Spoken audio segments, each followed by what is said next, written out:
തുടരുകയാണ്. Iran America കരാർ സംബന്ധിച്ചുള്ള അവ്യക്തതകൾ ഇപ്പോഴും തുടർന്നുകൊണ്ടിരിക്കുകയാണ്. ഇത്തരമൊരു കരാറുണ്ട്, ചർച്ചകൾ നടക്കുന്നുണ്ട് എന്നൊക്കെ ഡൊണാൾഡ് ട്രംപ് പറയുന്നുണ്ട്. എന്തായാലും ചർച്ചയുടെ പുരോഗതി കണക്കിലെടുത്തും തെഹ്റാന്റെ അഭ്യർത്ഥന മാനിച്ചും ഇറാനിലെ വൈദ്യുത കേന്ദ്രങ്ങൾക്കെതിരായ ആക്രമണം ഏപ്രിൽ 6 വരെ നിർത്തിവെച്ചതായി ട്രംപ് പറയുന്നു.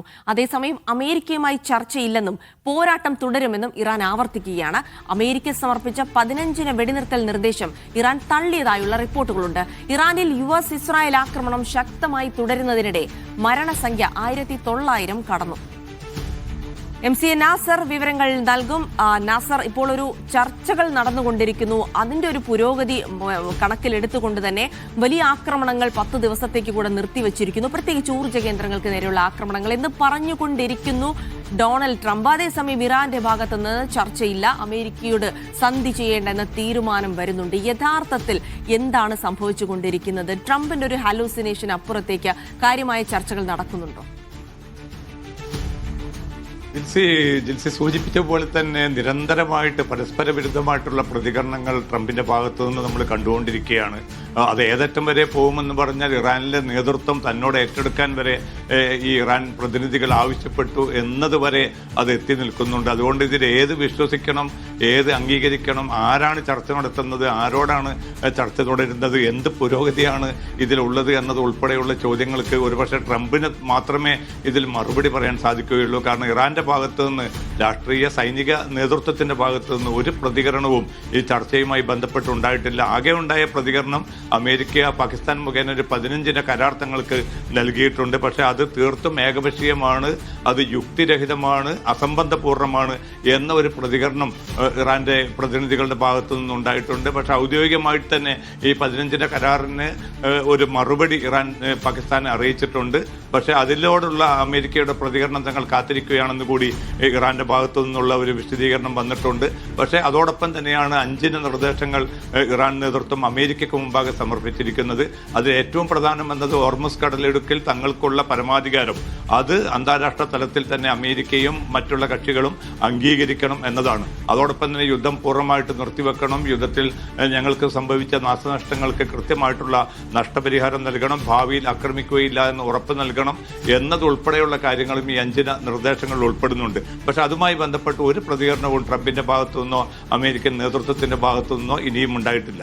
ഇത് നിലനിൽക്കുന്ന ഒരു ഘട്ടത്തിലാണ് ഇപ്പം നേരത്തെ ഒരു 5 ദിവസത്തെ സാവകാശം നൽകിയിരുന്നു. ഇറാനിലെ വൈദ്യുത ഊർജ്ജ കേന്ദ്രങ്ങൾ ആക്രമിക്കാൻ അതുവരെ തങ്ങൾ തയ്യാറാവുകയില്ല, അതിനിടയിൽ ഒരുപക്ഷെ കരാറിലേക്ക് വരും എന്നൊരു പ്രതീക്ഷ മുൻനിർത്തിയായിരുന്നു 5 ദിവസം നൽകിയത്. അതിപ്പോൾ ഇന്ന് അവസാനിക്കുകയാണ്. ഇന്ന് അവസാനിക്കുന്ന ഒരു ഘട്ടത്തിലാണ് തികച്ചും ഏകപക്ഷീയമായി തന്നെ ട്രംപ് രംഗത്ത് വരുന്ന. ഒരു 10 ദിവസം കൂടി, അതായത് ഏപ്രിൽ 6 വരെ ഈ സമയപരിധി താൻ നീട്ടി നൽകുകയാണ്. അത് ഇറാൻ അഭ്യർത്ഥിച്ചത് കൊണ്ടാണ്. ഇറാൻ ഒരാഴ്ചയായിരുന്നു ആവശ്യപ്പെട്ടത്, പക്ഷെ താൻ 10 ദിവസം നൽകുകയാണ്. അതോടൊപ്പം തന്നെ ചർച്ച വളരെ ശക്തമായി തന്നെ പുരോഗതിയിലേക്ക് പോകുന്നുണ്ട്. ഒരു കരാറിൽ വൈകാതെ എത്താൻ പറ്റും എന്നാണ് ട്രംപ് പറഞ്ഞു വെക്കുന്നത്. പക്ഷേ ഇറാന്റെ ഭാഗത്തു നിന്ന് ഒരു സാധൂകരണവും അല്ലെങ്കിൽ ഇത് ഓൺ ചെയ്യുന്നതായിട്ടുള്ള ഒരു പ്രതികരണവും ഉണ്ടായിട്ടില്ല. അത്തരമൊരു ഘട്ടത്തിലാണ് ഇപ്പം കൂടുതൽ സൈനിക സന്നാഹങ്ങൾ ഒരുക്കാനുള്ള ഒരു നീക്കം അമേരിക്ക തുടരുന്നതായിട്ട് വാൾസ്ട്രീറ്റ് ജേണൽ, അതോടൊപ്പം തന്നെ ന്യൂയോർക്ക് ടൈംസ് ഉൾപ്പെടെയുള്ള അമേരിക്കൻ മാധ്യമങ്ങൾ തന്നെ റിപ്പോർട്ട് ചെയ്യുകയാണ്. പുതുതായിട്ട് ഏറ്റവും ചുരുങ്ങിയത് ഒരു 10,000 സൈനികരെങ്കിലും മേഖലയിലേക്ക് വിന്യസിക്കാനാണ് അമേരിക്കയുടെ നീക്കം. അതിനുള്ള തിരക്കിട്ട നീക്കങ്ങൾ നടക്കുന്നു. ഒരു കരയുദ്ധത്തിനുള്ള വലിയ തയ്യാറെടുപ്പാണ് അമേരിക്കയിൽ നടന്നുകൊണ്ടിരിക്കുന്നത് എന്നുകൂടി ഈ മാധ്യമങ്ങൾ വ്യക്തമാക്കുന്നുണ്ട്. പക്ഷെ അത് സംബന്ധിച്ച് ഔദ്യോഗികമായിട്ടുള്ള സ്ഥിരീകരണം ഇനിയും വന്നിട്ടില്ല. കാർഗ് ദ്വീപ് പിടിച്ചടക്കുക, ഹോർമുസിന്റെ നിയന്ത്രണം കൈക്കലാക്കുക എന്നതുൾപ്പെടെയുള്ള ലക്ഷ്യങ്ങൾ ഒരു പക്ഷേ ഉണ്ടാകും. പക്ഷെ ഇത് പ്രായോഗിക തലത്തിൽ ഒരു കരയുദ്ധത്തിലേക്ക് അമേരിക്ക വരികയാണെങ്കിൽ വലിയ തോതിലുള്ള ആൾനാശത്തിലേക്ക് അത് പോകുമെന്ന കാര്യം ഉറപ്പാണ്. അതുകൊണ്ട് തന്നെ ആലോചിച്ചുറച്ച് കരുതലോടുകൂടി മാത്രമായിരിക്കും അമേരിക്കയുടെ തുടർ നീക്കം എന്നൊരു വിലയിരുത്തലാണ് പെന്റഗൺ പോലും നിർദ്ദേശിച്ചിരിക്കുന്നതെന്ന റിപ്പോർട്ടുകൾ കൂടി പുറത്തു വരുന്നുണ്ട്. പക്ഷേ ആക്രമണം അതിശക്തമായി തന്നെ തുടരുകയാണ്. തെഹ്റാനിലും ഇസ്ഫഹാനിലും കുമ്മിലും ലോറിസ്ഥാനിലും എല്ലാ പ്രദേശങ്ങളിലേക്കും ഇസ്രായേലും അമേരിക്കയും അവരുടെ ആക്രമണം വളരെ ശക്തമായി. ഇതിനുള്ള മറുപടി ആക്രമണങ്ങൾക്ക് നിലവിൽ കുറവുണ്ടോ? തീർച്ചയായിട്ടും പിന്നിട്ട ദിവസങ്ങളെ അപേക്ഷിച്ച് നോക്കുമ്പോൾ ഒരു 24 മണിക്കൂറിനുള്ളിൽ ഡ്രോൺ മിസൈൽ ആക്രമണങ്ങൾ സൗദി അറേബ്യ, UAE, ഖത്തർ, അതോടൊപ്പം തന്നെ കുവൈത്ത് ഉൾപ്പെടെയുള്ള രാജ്യങ്ങൾക്ക് നേരെ നടന്നിരുന്നു. ഇതെല്ലാം ശക്തമായിട്ട് പ്രതിരോധിക്കാൻ തങ്ങൾക്ക് സാധിച്ചു എന്നാണ് വിവിധ രാജ്യങ്ങളിലെ പ്രതിരോധ മന്ത്രാലയം വ്യക്തമാക്കുന്നത്. പക്ഷേ എണ്ണത്തിൽ കുറവുണ്ട്. ഏതെങ്കിലും അർത്ഥത്തിലുള്ള ആൾനാശം ഇന്നും ഉണ്ടായിട്ടില്ല. ഇന്നലെ അബുദാബിയിൽ ഡ്രോൺ പതിച്ച് അതിന്റെ അവശിഷ്ടങ്ങൾ പതിച്ച് 2 പേർ മരണപ്പെട്ടിരുന്നു.